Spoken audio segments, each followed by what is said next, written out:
তুমি কি মনে করো সিস্টার, আমি মেরুদণ্ডহীন? আমি আমি ছোবল মারতে পারি না, আমার 20 দাঁত তুমি ভেঙে দিয়েছো, এই ধারণাই কি আছে তোমার? আর যদি এই ধারণা হয়ে থাকে তাহলে এটা ভুল ধারণা।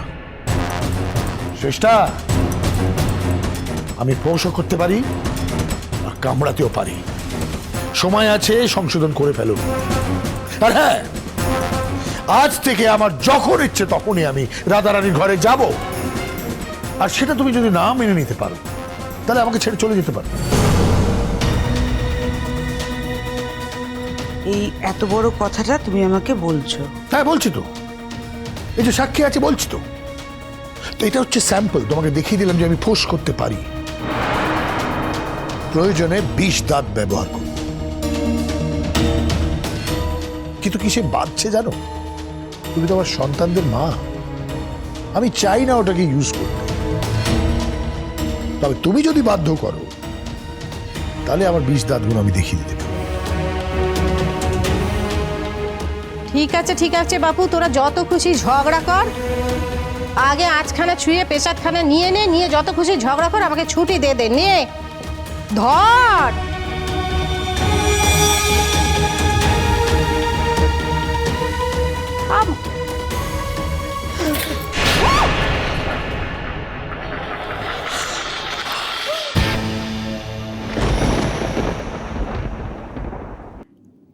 মায়ের আরতি, বিষাদ সব এমন ধারে ছুঁড়ে ফেলে দিলি? হ্যালো, তোর ভয় করে নে গো? সব ভয়কে জয় করে ফেলেছিস? তোর মনের মধ্যে ভয় বলে কিচ্ছুটি নেই গো? মা দুর্গা বল গো, মা রক্ষা করে দাও, সংসারে যাতে কোনো অমঙ্গল না হয়। আমি এসব কিছু মানি না। আমার জীবনে শুভ কিচ্ছু নেই, কোনো ভালো নেই, তাই এসব মঙ্গল দ্বীপ টিপের কোনো দামই নেই আমার কাছে।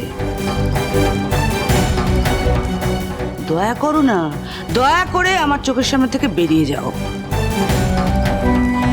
ফার্দার যদি তোমাকে এই ঘরে আমি দেখি, মেরে ঠ্যাং খোড়া করে দেবো একেবারে। রাধারানী হয়ে আমি তোমাকে একটা কথা বলছি, শেষটা আছে। আজকে আমি তোমাকে নোটিশ দিলাম, 1 মাসের মধ্যে তোমাকে এই বাড়িটা ছাড়তে হবে। আর এই 1 মাসটাকে তুমি নোটিশ পিরিয়ড ধরে নিতে পারো। আর এই 1 মাসের মধ্যে তুমি যদি নিজের জায়গা না খুঁজে নিতে পারো আর জোর করে চেষ্টা করো রাধারানীর অমতে তারই বাড়িতে থাকার, সেই অপরাধে আমি তোমার ঠ্যাং খোঁড়া করে দেব।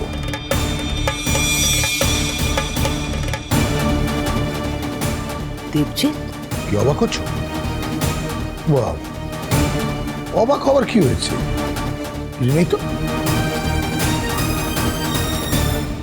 ভাবছো একটা মানুষ তোমাকে কি বলতে পারে, সেই মানুষটাকে এই জায়গায় পৌঁছেছো তুমি। বাপরে বাপ, গেরস্ত বাড়িতে নবমীর পুজো কাটতে না কাটতে কি অশান্তি! কেউ পেশাদটাও খেলুনি, কেউ আগুনটাও ছোঁয়ালেনি, সব ছুঁড়ে ফেল দিলে। এদিকে কদিন ধরে খাটতে খাটতে তো সবার জীবন জের বার, চোখে মুখে সব অন্ধকার দেখছে পুজোর জন্য। যে তা পাচ্ছে সে তাই ঘুমিয়ে পড়ছে। তার মধ্যে দেখো রাধারানী, তুমি কোনোটাই তুলবে না। তুলবে না বললে তো চলবে না, উনি অমনি নিজের মর্জি মতো একটা ফরমান দিয়ে দিলেন। তা আমি তুলবনি তো কে তুলবে শুনি? বগ্ন হারামজাদা সারা রাত ধরে আমোদ আহ্লাদ করতেছে, সকালবেলা যেখানে পড়ছে সেখানেই ঘুমিয়ে পড়ছে, তাকে ডাকলে সে সহজে উঠবে? তার থেকে অনেক ভালো নিজের কাজ নিজের গতরে করে নেয়া। আমি তোমাকে বললাম তো, তুমি এটা তুলবে না। মনে যে তুলবনি তো কি ঠাকুরের জিনিসপত্র ভুয়ে পড়ে থাকবে? আমার কি করলেন অকল্যাণের ভয় নেই? আমার ছেলে মেয়ে নিয়ে সংসার। শ্রেষ্ঠা তুলবে। হ্যাঁ, ঠিকই শুনেছো রাধারানী, শ্রেষ্ঠা যখন এই প্রসাদগুলো ফেলেছে ওই তুলবে। কখনোই না। আলবাত তুলবে। প্রশ্রয় দিয়ে দিয়ে আমি তোমাকে মাথায় তুলে নিয়েছি। আমার মনে রাখা উচিত ছিল, মাথায় সবার জায়গা হয় না। তোমার মতন একটা অ্যাভারেজ হিংসুটে ছোট মনের মানুষকে আমার মাথায় তোলা উচিত হয়নি। নাও, যা যা ওখানে পড়ে আছে সবটা তোলো। তুমি কি মনে করেছো বলো তো? এইভাবে আমাকে কাজ করাতে পারবে? বলো যে বালেশ্বর, তুই কেন কাজ করতে যাবি লো? হ্যাঁ, বাড়িতে কি অন্য কেউ নেই নাকি? আমরা আছি কি করতে? আমরা লেখাপড়া শিখিনি, অন্য কোনো কাজ জানিনি, মুখ্য মানুষ, আমরা বাড়ির কাজ করব। তুই কেন সেসব করতে যাবি লো?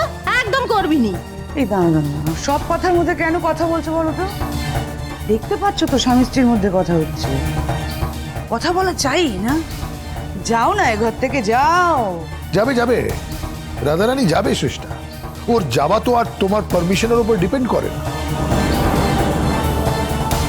তুমি চট করে এই যে জিনিসগুলো তুমি ফেলেছো, প্রসাদ, মঙ্গলদ্বীপ, সবটা তুলে দাও, তারপরে ডিসাইড করে বলছি। একটা কথা মনে রেখো, এই বাড়িতে এই পুজো শুরু করেছিলেন আমার ঠাম্মা এবং আমার মা। আর তুমি আজ এই মঙ্গল প্রদীপ ফেলে দিয়ে এবং এই প্রসাদ ফেলে দিয়ে আমার মা আর আমার ঠাম্মাকে তুমি অপমান করেছো। একটা কথা খুব স্পষ্টভাবে শুনে রাখো শেষটা, তুমি কিন্তু আমার কাছে এতটা দামি নও যে তোমার জন্য আমি এই আমার পূর্বপুরুষদের অপমান সহ্য করব বা আমার আত্মীয় স্বজনদের থেকে আমি দূরে চলে যাব। So don't waste my time. যেটা বলেছি সেটা তাড়াতাড়ি করো। আচ্ছা, ওকে এসব কাজ করতে বলা হচ্ছে কেন? ও কোনোদিন এসব করেছে? কেন বলছো বলে দেখিনি? আজ আমি কারোর কথা শুনবো না। ও ফেলেছে, ও তুলবে। তোলো শেষটা। বলো। না রাধারানী, করুক, কাজটা করুক। নিচু হয়ে এইসব তুলতে গিয়ে কতটা কষ্ট হয় একটা বয়সের পরে সেটা বুঝুক। ছুটকি ছেদে আমি করে নিই।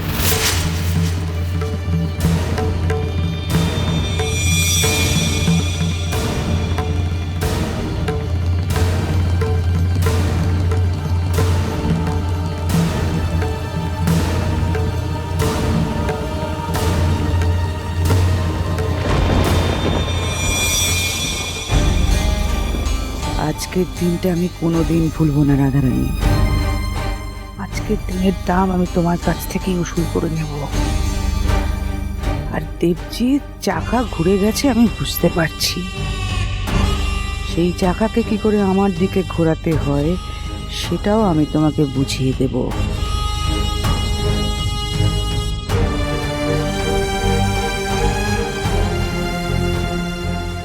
আমি হোতাকে নতুন করে প্রেসাদ পার্টি দিচ্ছি, দুজনে মিলে খেয়ে নিস আর ঝগড়াঝাটি করে নিস বাবু।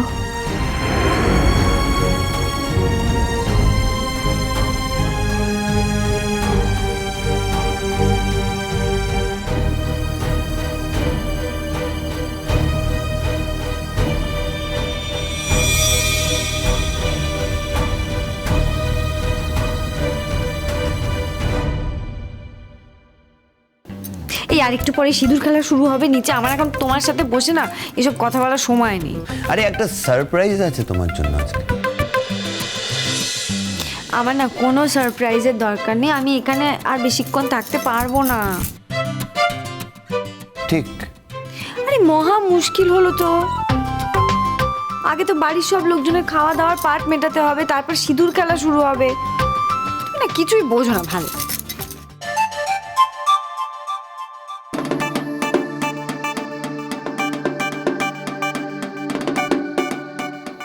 আমি খুব অবুঝ, কিন্তু সত্যি তোমার এই সারপ্রাইজটা চাই না, তাই বলছো?